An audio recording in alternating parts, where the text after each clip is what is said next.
자, 그러니까 이 동네가 예전부터 물이 참 많았던 상습 침수 구역이었어요.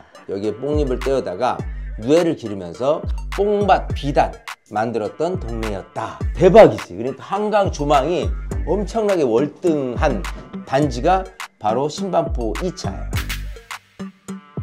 안녕하세요. 이대표 신대표 채널의 이대표입니다. 오늘은 대한민국 대장 아파트가 있는 곳 반포 이야기를 해보겠습니다. 자, 일단 반포란 이름이 어떻게 생겼냐. 반포의 유래는요, 마을로 흐르는 개울이 서리서리 굽이쳐 흐른다 하여서 예전엔 서릿개라고 불렀고요. 이 서릿개란 말에서 파생해서 지금의 한자 표현은 반포로 불리게 됐다고 하네요. 자, 또 일설에는요, 홍수 피해를 입은 상습 침수 지역이다 해서 반포라고 불렸다는 설이 있습니다. 자, 그러니까 이 동네가 예전부터 물이 참 많았던 상습 침수 구역이었어요. 자, 그럼 이 말이 뭐냐?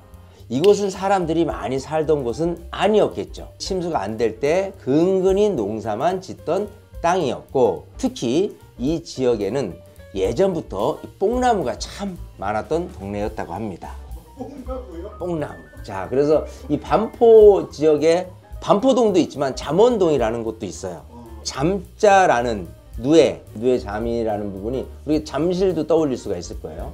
아무튼 송파구 잠실동 언저리까지 쭉 이 동네 자체가 여기에 뽕잎을 떼어다가 누에를 기르면서 뽕밭 비단 만들었던 동네였다. 한강변 실크로드였다. 이렇게 보시면 됩니다. 조선 말까지 반포는요, 경기도 과천군 소속이었다가 일제강점기 때는 경기도 시흥군 소속이 되는데, 이런 반포에 큰 변화가 찾아온 시점이 바로 1960년대 말 박정희 대통령의 영동지구 개발입니다. 자, 이 당시 박정희 대통령이 지금의 영등포 동쪽 개발하는 사업을 발표를 하는데, 그 당시 박정희 대통령의 생각이 뭐였냐면요, 서울을 대한민국의 수도로 자리 잡기 위해서 서울의 범위를 굉장히 확대하고자 하는 계획이 있었습니다. 자, 그래서 서울의 인구를 흡수할 만한 대대적인 계획을 세웁니다. 그게 바로 영동사업지 개발이에요. 영등포 동쪽, 그러니까 오른쪽으로 개발이 쉬운 용이한 곳을 찾다 보니까 소위 지금의 강남 일대를 서울시로 편입시킨 게 60년도 후반의 일입니다. 자, 그래서 서울시의 영역을 엄청나게 확대를 합니다. 자, 그러면서 그 전까지는 경기도 시흥 뽕밭이었던 이 반포를 서울로 편입시키고, 인구를 대규모로 유입시켜야 하니까 일반 주택이 아닌 당시 최신식 주택 아파트를 도입했습니다.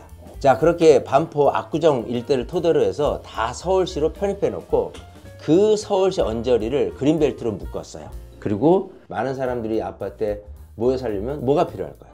바로 교통이 필요한 거예요. 그래서 1호선이었던 대중교통 지하철이 3호선까지 확대, 거기에 지금 파락군이라고 불리는 고등학교까지 대거 지금의 반포, 강남 일대로 해서 이전을 시키게 됩니다. 방배동 쪽만 해도요, 서울고등학교가 자리 잡고 있고, 경기고등학교도 강남에 있죠. 또 휘문고등학교도 있어요. 경복고만 아마 지금 강남에 안 있고, 어쨌든 이렇게 하면서 영동사업지 개발이라는 청사진을 완성을 시켰죠. 야, 그래서 지금 무려 50년이 지난 현 시점 어떻게 됐어요? 반포에는 현재 대한민국 대장 아파트라는 레미안 원베일리라는 아파트가 들어서게 됩니다. 그럼 어떻게 반포에 대장 아파트가 생긴 거예요? 자, 반포가 어떻게 대한민국의 1등 이 대장 아파트를 가지게 되었냐 하면, 오세훈 서울시장. 오세훈 서울시장이 서울시장으로 있었던 때가 2006년에서 2010년이었어요.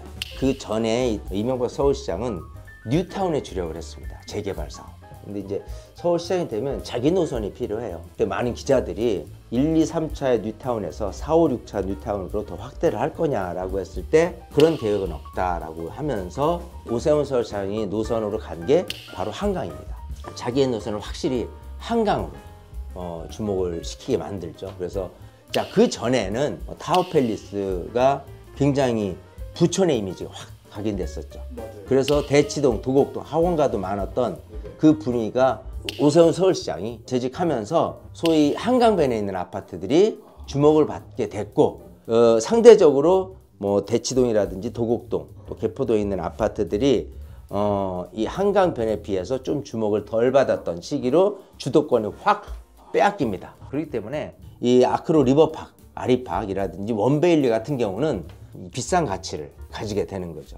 또 여기서 그치는 게 아니에요. 신반포 2차가 있어요.